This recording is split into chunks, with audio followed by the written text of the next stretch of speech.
So array.filter in JavaScript basically just filters arrays, Who would have guessed? But it is pretty useful. So let's try it out. So let's make a copy. Because like map, it also returns a copy of the array. It doesn't actually change the array in place. So if you use array.filter, none of these elements will be changed in this original array. So let's do array filter. Similar syntax to the array.map, where you return a function. Then let's do if the item is less than 5 letters. And actually log results.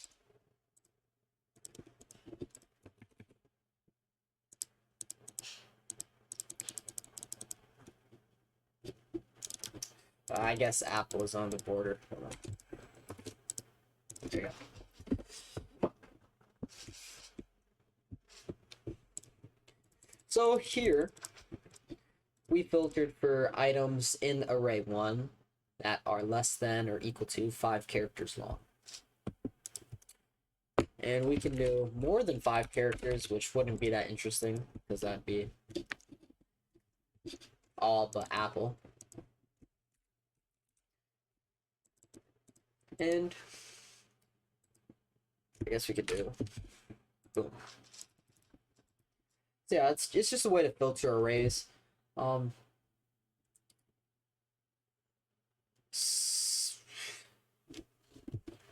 Some more application of this, I guess. Let's do another array.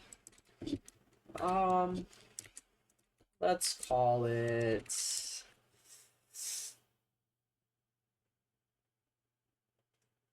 I guess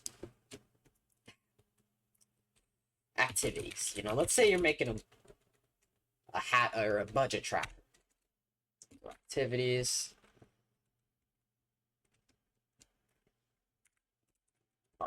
Sledding. Spell. I don't know if that's right. Let's say that takes up $100 a week, or every time you sled. And skateboarding. Let's say that takes up $5 every time you skateboard. Walking. That one's free. Talking. Family. That one's also free. So, okay. Now, let's say your budget is everything less than or equal to $10. So, your max budget. And let's say you wanted to filter each activity to make sure it's less than $10, less than or equal to. Let's do a new list, budget friend activities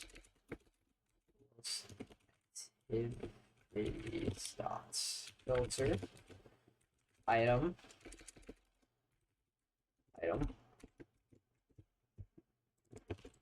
And then the way this activities array is structured, it's a two-dimensional array. So it's arrays inside of arrays. So the first index of each index, I know that's gonna trip you, is the name of the activity. And the second index is the price. But don't forget, JavaScript is a zero-indexed language. So if you wanted to get the first index of every activity, we'd do item 0. If we would want to get the second index, which is much more useful to what we're doing, we'd do item 1. So if item 1 is less than or equal to budget, then put it in the filter. Let's run it. activities is not defined.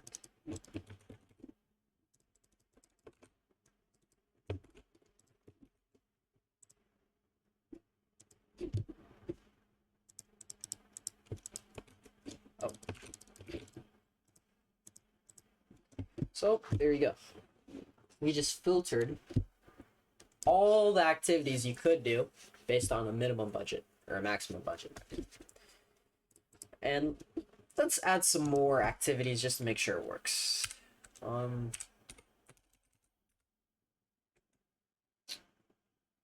Golf.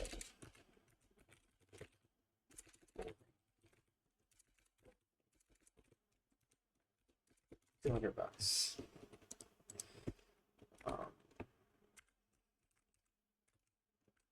Renting supercars, then putting it on $300.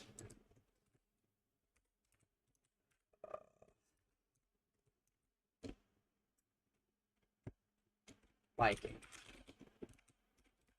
Let's say on average it's $1 for like repairs and stuff every so often. Every time you bike.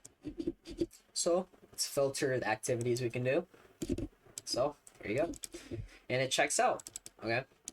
So let's check this index. It's 200. That's more than 10. More than 10. Not more than 10. More than 10. Not more than 10. Not more than 10. Not more than 10. So it checks out. And let's say, for fun, I guess, you wanted to do only activities more than $10. There you go. You can golf. You can rent supercars, then put it on Instagram. You can sled. So, yeah, I mean, that's a pretty basic application of array.filter. You can do a lot of things with it. But yeah, I mean, like array.map, you know, you can use it to manipulate arrays. And then it returns a clone of that array. Oh, also, if you want to use curly brackets, make sure you put return. You don't have to use curly brackets, but if you do, make sure you put the return keyword, or else it's not going to work. This is going to return undefined. Well, I mean, it's just not going to return anything, so that's why it's undefined. So yeah, I mean, I'll go over reduce soon, but yeah. Sub if you want, like if you want.